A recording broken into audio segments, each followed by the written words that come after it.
Microplasticity, oh, someone is joining. So this is the thing uh, I have to face. That in between, I have to admit people and the class discussions will be disrupted to some extent. Okay, so let me see. Now, we deduced for a perfect lattice, that means for a real material, what is the amount of stress for deformation.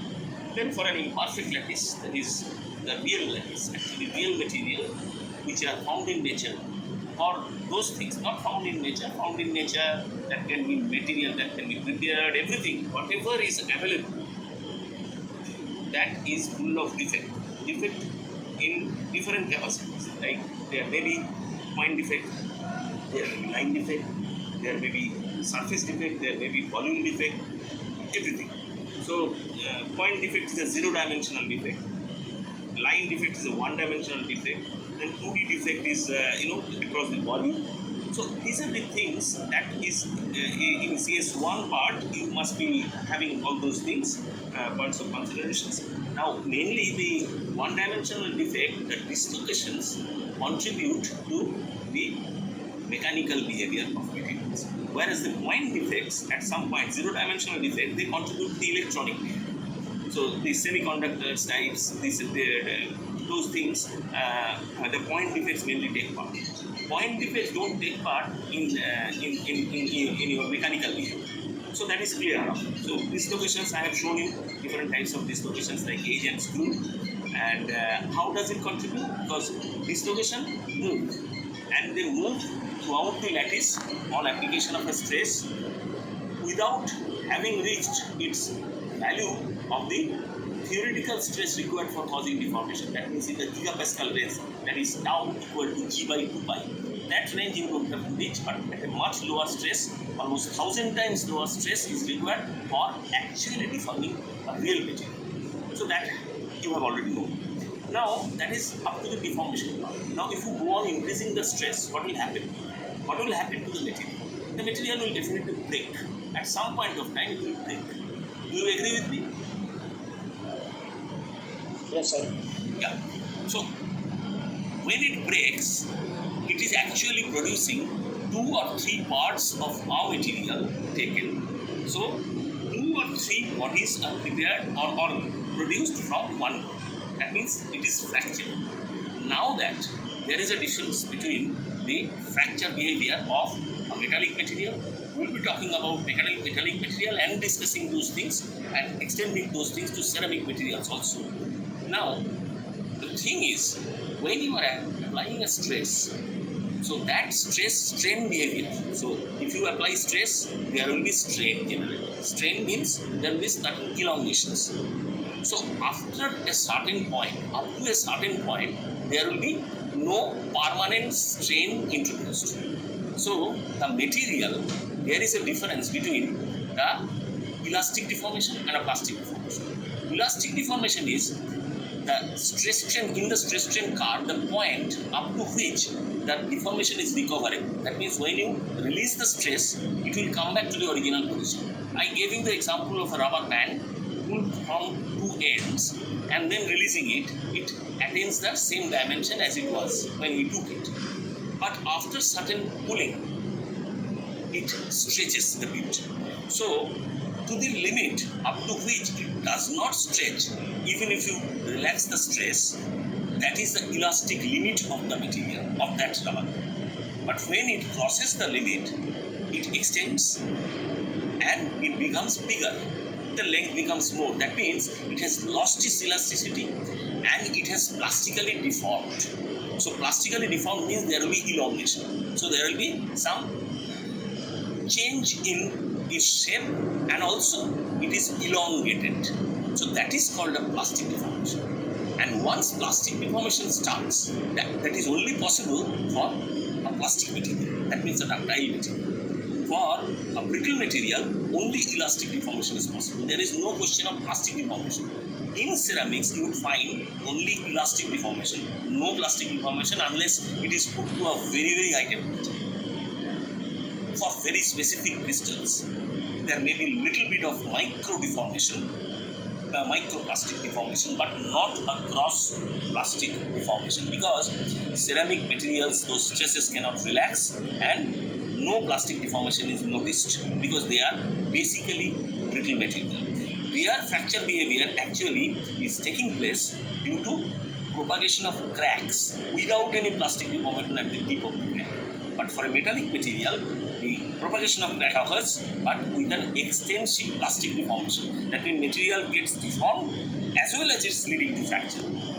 Two different modes. I will show you immediately those things. But these are the discussions that I wanted to have with you, that so that you can understand the basic background of the thing. I'll quickly go over to the fracture behavior and what are the things to be read and what are the things to be considered, pictorial and those things, and then quickly go over to some other properties also, because time is short and I need to give you some directive or direction as to how you would study so that you can attempt the questions from these chapters. Okay?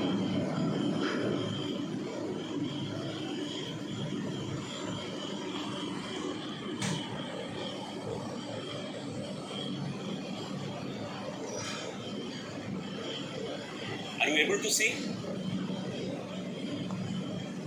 Yes, sir. Yeah. So, fracture behavior is actually the separation or fragmentation of a solid body. So, this is the definition, into two or more parts under the action of stress. So, fragment हो जाता है. One body break होके दो तीन body हो जाता है. The process of fracture, this is a good read. This is the relevant portion of Dieter's book, Mechanical Metallurgy. I have copied it from those questions and pasted it here so that you can get it fully. So these are the things you should study this thing. So I will show you some fracture types. Like these are the pictures. Pull those apart. This is a cylindrical block. Then if you pull it apart, what will happen? This will break along this. So this is a complete brittle fracture. Next one is a shear fracture. So shear stresses would generate, there will be strain generated, and it will fracture along some particular planes and directions in ductile single crystal. This is a shearing fracture. Now this is another one. This is a complete ductile fracture. ये करते करते करते करते एक point में आ जाएगा and then it will separate up. And this one is another type of fracture where ये थोड़ा सा डायमेंशन चेंज होते जाएगा एक कप एंड कोन का डिवाइस टाइप का एक मैकेनिज्म आएगा, थोड़ा सा इधर डिप्रेशन होगा इधर डिप्रेशन होगा, ये बड़ा हो जाएगा, धीरे धीरे ये फ्रैक्चर हो जाएगा. So these are the basic types of different types of fracture. Now there can be a crystallographic mode for which it can be shear fracture or cleavage fracture.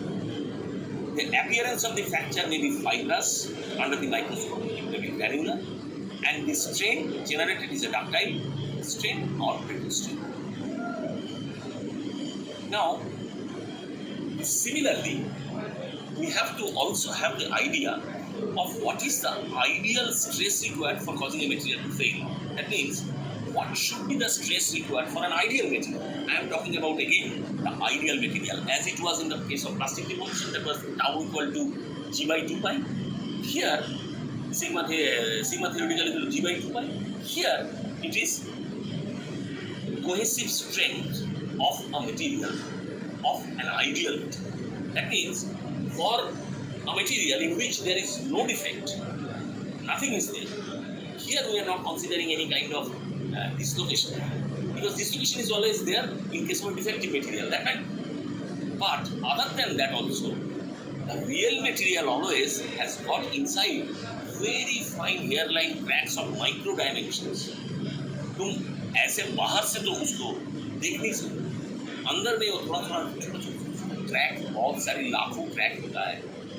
ये रियल मटेरियल है, लेकिन हम लोग ये जो reduce करेंगे ना total माने स्ट्रेंथ, थियोरेटिकल स्ट्रेंथ, इसका मटेरियल का टेंसाइल स्ट्रेंथ कितना होता है वो कैलकुलेट करने के लिए हमको लेना होगा वो जो प्योर मटेरियल एकदम प्योर है उसका calculate.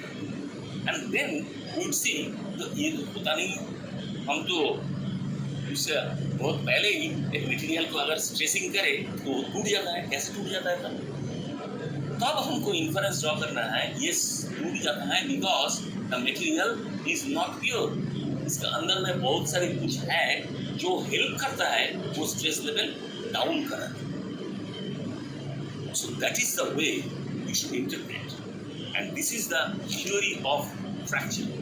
Now you see here, this is the same type of a thing, sinusoidal curve. ये curve next part बनाया नहीं हमने, just कोई force apply किया इधर, and इधर separation between atoms. Separation between atoms. This is the A0 is the interatomic distance. So ये बढ़ते जाएगा. Distance between atoms बढ़ते जाएगा. ये point is the maximum. अगर यहाँ मैं कोई force को छोड़ दें तो इधर आ जाएगा। एंड इधर प्लस कर गया, ये वैल्यू प्लस कर गया तो सीधा ये नीचे आएगा। That means it's leading to fracture. So this is one wave where lambda is the wavelength, lambda by 2 is the this portion. So this is ideally this one, but realistically this takes this part, not the ideal part. Now the deduction is like this, the curve can be represented by, ये सब करना है आपको, sigma equal to sigma max sine twice pi x by lambda, similar type of thing. You see here where x equal to a minus a0 and when sine x value बहुत कम होगा तो sine x is x. So sigma equal to sigma max sine 2 pi x means only 2 pi x for very small value of x. Very small value of x. X means इधर एकदम छोटा सा deformation होगा तो sin 2 pi x is actually 2 pi x. This is trigonometrically, this is viable. Sin 2 theta is 2 theta for a very small value. Can you remember those mathematics?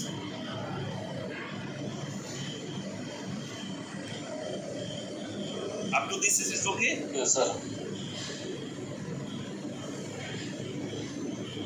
Is it okay? Yes, sir. Okay. So now, if it is a brittle elastic solid means इसको कोई deformation नहीं होगा.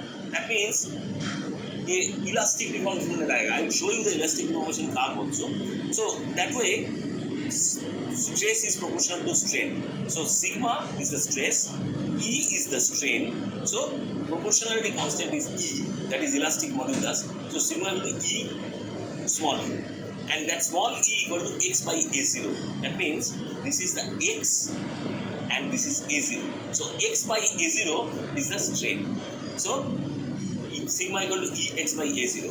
Now eliminating x from this equation and this equation, sigma max equal to lambda by 2 by e by a0, and reasonable assumption a0 equal to lambda by 2 अगर मैं पकड़े तो sigma max equal to e by pi.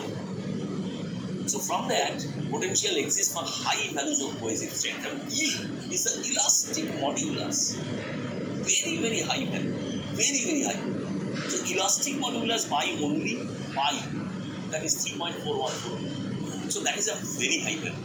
That means theoretically, for an ideal material, a pure material, you need to apply a very, very high amount of strength for breaking it. But actually, you would see that it's not true. At a much lower stress, the material actually breaks. So how it will happening? I will be discussing those things. Now, when that results into Griffith's theory of brittle fracture. You might have heard this thing. What is Griffith's theory, and how does it work, and what are the assumptions and all? So, just after this, we will be having those discussions on Griffith's theory. Now, इधर लिखा हुआ देखो, when fracture occurs in a brittle solid, all the work expended in producing the fracture goes into the creation of new surface. Each of these surfaces is surface energy of gamma S. Work done per unit area of surface in creating stress displacement curve is 0 to lambda by 2 sigma max sine 2 pi x by lambda dx equal to sigma lambda sigma max by pi using. But this energy is equal to the energy required to create two new surface. क्योंकि एक surface था हमारा पहले, तो दो surface create होगा, तो ऐसे कैसे क्रिएट होगा? एनर्जी कहाँ से आएगी?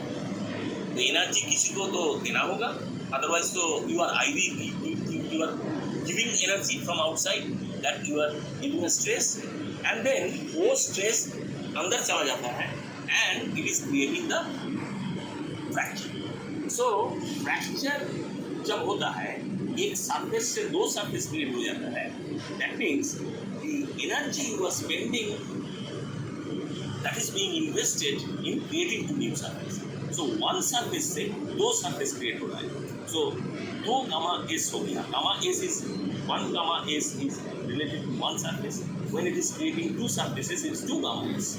So that thing, lambda sigma max by pi, that is the energy that is spent to create two surfaces. That is two gamma s. Gamma is the surface energy.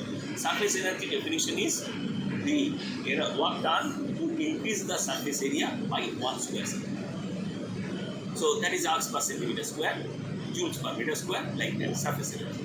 Or lambda equal to, from that, twice pi sigma s by sigma max. Now substituting in equation this particular thing, you substitute in sigma max equal to lambda by 2 by e by h. You substitute that thing, it gives sigma max equal to e gamma s by a0.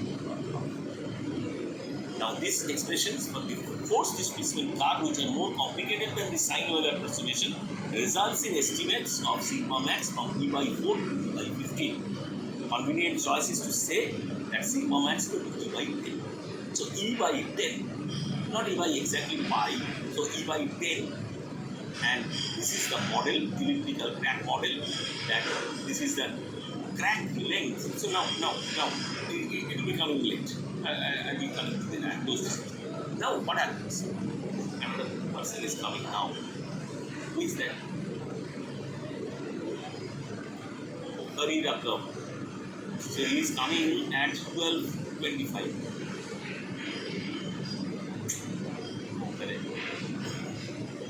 Discussion होगी. I can't tell. Now you see, determine the cohesive strength of silica fiber. एक problem भी है, देखो E equal to 95 GPa, gamma s दिया हुआ है, A0 दिया हुआ है. So you just directly put sigma max equal to E gamma by A0 to the power half. ये बैठा दो, and this is 24.4 gigapascal. Gigapascal, very high stress is required for causing the fracture. Now, experience with high strength steel, fracture strength in excess of 2 gigapascal is accepted. High strength steel का भी 2 gigapascal से ज़्यादा नहीं होता है. क्यों? ऐसा छोटा सा वैल्यू क्यों? फ्रैक्चर ऐसे हो जाता है उतना कम स्ट्रेस में. कोई तो कारण होगा. कारण क्या है? Have fracture stresses that are 10 to 1000 times lower than the theoretical value of E gamma s by half, A0 by or half. इससे 1000 times lower. The only materials that approach the theoretical value are tiny, defect-free metal, viscous, and very fine diameter silica fiber. तो ये silica fibre का जो problem दिया हुआ है, it can give you the maximum strength. Otherwise, normal high strength steels given, they cannot cross 2 gigapascal of stress to cause the fracture. So ये बताता है, this particular theories, that this leads to conclusions that flaw. क्या flaw? Cracks are responsible for the lower than ideal fracture strength of engineering material.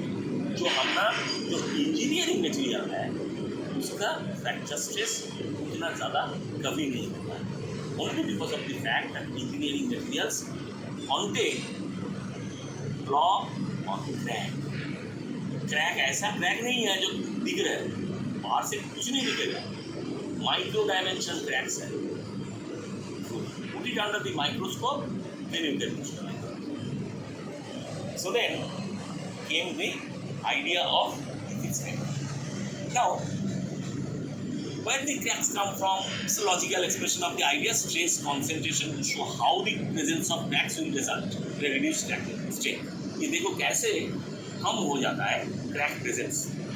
Now, if ये देखो एक model है जहाँ मान लो ये एक क्रैक बड़ा करके दिखाया, इलिप्टिकल टाइप ऑफ क्रैक। थोड़ा सा होता है ना, थोड़ा सा एक क्रैक होगा तो इलिप्टिकल ही होगा, ऐसा थोड़ा सा एक लाइन टाइप का, लेकिन वो इलिप्टिकल है, मॉडल है एक।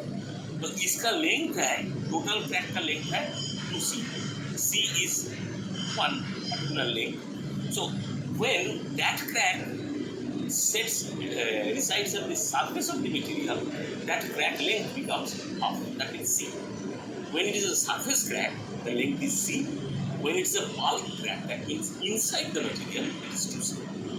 मान लो इसका radius of curvature at the 2 point of the inflection, that means the tip, the radius of curvature is rho t, and either stress concentration is maximum because the crack is there and the crack tip contains the highest amount of stress concentration.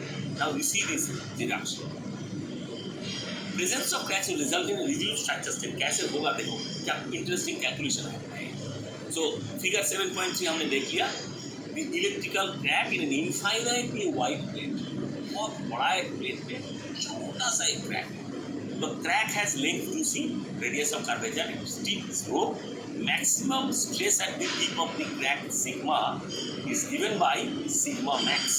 हमने calculate किया tip of tip में क्या, so that is the formula is sigma, that is 1 plus 2 c by rho t और half, ये है formula. सो इससे directly आ जाता है this one 1 plus 2 sigma c by rho t, इसको आप रिड्यूस करके फाइनली बोल सकते हो 2 sigma c by rho t। Now this approach assumes, क्या एश्यूम करता है ये जो बोला हमने, theoretical cohesive strengths sigma max can be reduced locally. That means when you are applying a stress sigma, वो सिग्मा क्रैक टिप में जाके सिग्मा मैक्स हो जाता है। तो सिग्मा मैक्स का वैल्यू सिग्मा से ज़्यादा, क्योंकि 2c by rho t to the power half। सो ये सिग्मा तुमने अप्लाई किया, ये हो गया सिग्मा मैक्स। कहाँ हो गया? Through out the crack tip में क्या होता है, वही टेंसाइल स्ट्रेस जो आपने अप्लाई किया वो ज़्यादातर सिग्मा ही है, लेकिन वो जब उधर बैठता है जाके टिप में तो ये सिग्मा मैक्स होकर बैठता है। तो क्या होता है, सो equating 7.8 and 7.9, that means this equation sigma max into d gamma is a0 to power half and this equation, ये दोनों को कंबाइन करके क्या होगा, we can solve for a sigma which is normal nominal fracture stress। so हमने इस बार fracture stress को calculate किया ये दोनों से। so fracture stress is E gamma S rho t by 4 A0 C। now इसमें जो शार्प क्रैक है उसको डायमेंशन क्या होगा, वो जो